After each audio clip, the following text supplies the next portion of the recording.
Hey guys, out here tonight, we're going to change the lock cores on a panic bar setup here, and I want to show you how to first set up and the difference between a standard housing and a panic bar housing. So this is a standard housing that you would use on a regular door when it's more of a bolt lock system.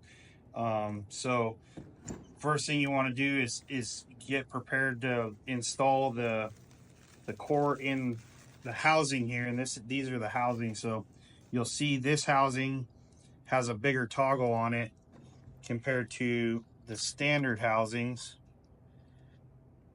See how big that toggle is there?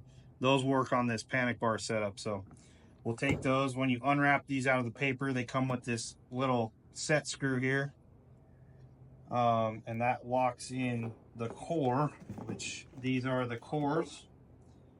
When you get this, you'll get a master key that has a big tag on this, and you'll get the regular standard key doors. So you'll take this master key, you'll put it in, and if you watch, it'll turn this toggle right here on the side of that housing. So we'll put this, we'll make sure this toggle is lined up vertically on the back of the housing. There's 2 pins inside that housing that line up with the 2 pins on the core. And then we'll slide, once those are lined up, which you can kind of adjust with your thumb when you do it, and then you'll basically unlock the core and pull it out. That core stays in there. And then this set screw that came with it goes in this little slot right here. And you need a little flathead screwdriver to lock this core in this housing. So you take that, kind of runs at a 45-degree angle, and that is how we set up the housing with the core in it before we install it in the door. This is the second lock that will go on the exterior of the panic bar. As you can see, it has this long tab, and we'll go into detail in a little bit, but I just wanted to show you this one does not have a set screw. So you just line those 2 pins up, put your master key in it, line the pins up. You can kind of jiggle this toggle, make sure it slides all the way in, and then pull that master key out, and that's all you have to do with that one. It does not have a set screw. So we'll start taking this panic bar apart. We'll undo these 2 screws in the end cap.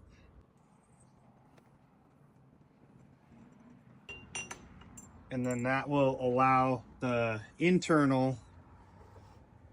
your interior door lock, which allows you to lock the panic bar open. It just slides out the end. As you see, it sits in there. The Shell contractor has a single key, not a figure 8 core in this, and so that's why we have to change the housing with the Starbucks key. So now that we got it out of the door, we'll go ahead and swap the housing on this. It has a little brass nut on it with a spacer. We'll just take this brass nut off.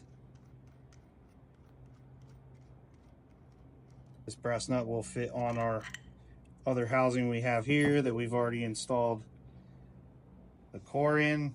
We'll slide that in, make sure that the toggle is facing to the short side there, and we'll put our brass nut right back on it.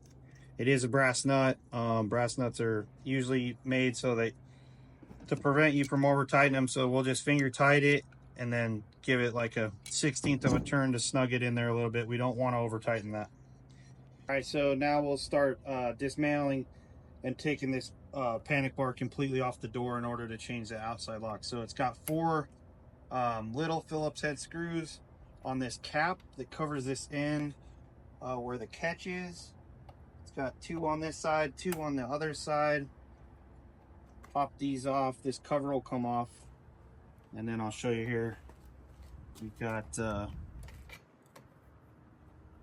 2 screws underneath this, and then this panic bar will slide off the catch on the other side. So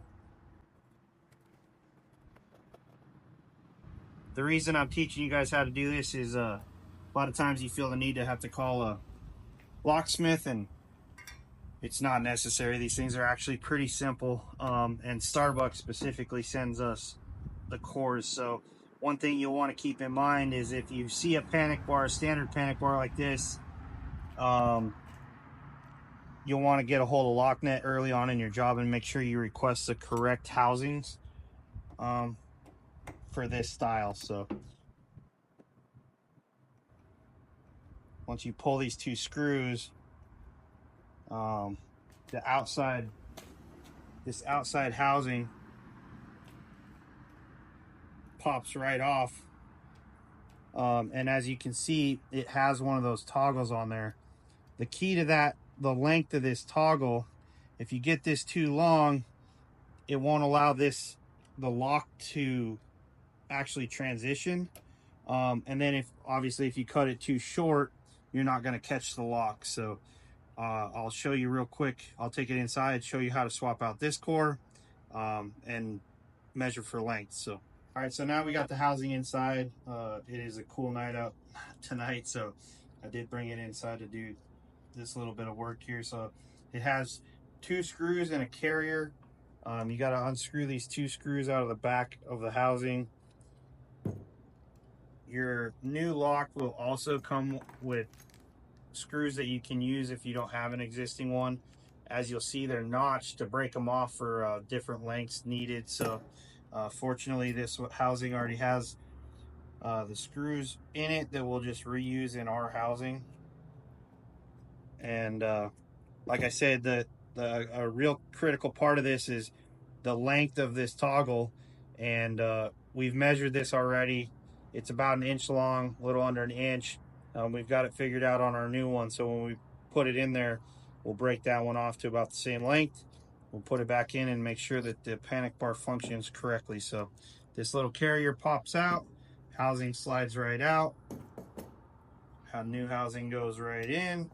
Obviously we've already put our core in it.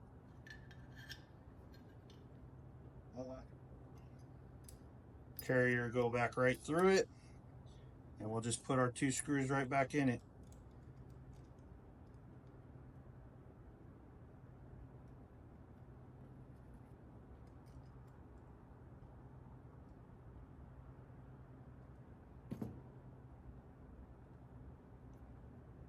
I wouldn't recommend to use power tools on this. These bolts are a little brittle. These housings are a little brittle, and they're pretty fine threaded too. So it's good to just do this by hand, and way you can keep things aligned too. So this carrier, as you'll see, they're slotted bolts, and so you can adjust to make sure this toggle is coming straight through the middle of your carrier.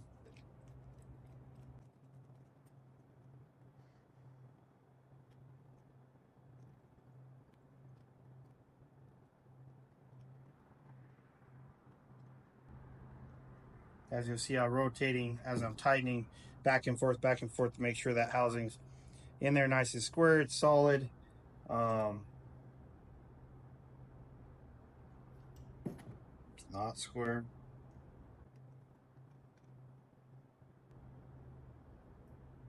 So I can rotate that in there, make sure I got it where I want it, hold it, and then I'll retighten these, make sure that it is square.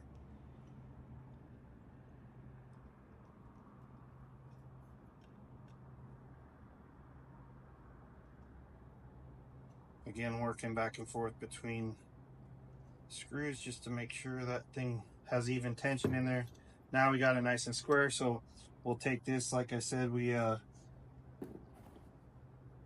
figured out this is about 1 inch, and these have slotted break off points, so I'm just going to grab it with my dikes. I got a pair of channel locks here, and I'll just snap this ear off right at one of these brake lines. So that's about it, and then we'll reassemble it the same way. So we'll slide that in. There's a notch in the back of this panic bar that this toggle goes into, and we'll show you that here in a second. So we're just going to reinstall this housing. The toggle's here. There's a little pin in there that slides into, and we want to make sure that's nice and square when we go in, and then it goes in there. You can adjust this a little bit by pulling that out, and then you'll be able to stick your finger kind of up in there and play with the housing. So I got it to slide right in that time. Lucky me. And now we just bolt it all back together. All these are Phillips screws, so before you get it too tight, you want to take the key. So now you're using the actual store key provided by Starbucks. Slide it in here.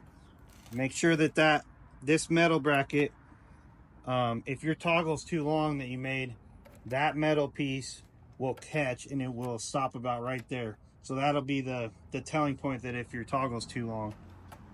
If it's the right length, that metal piece goes all the way in there and sits there, and you'll be able to unlock the door. So we got that good. We'll tighten this all back up, and then we'll slide in the other one, and I'll show you how to lock the door open with that interior lock. So put the cover back on that side.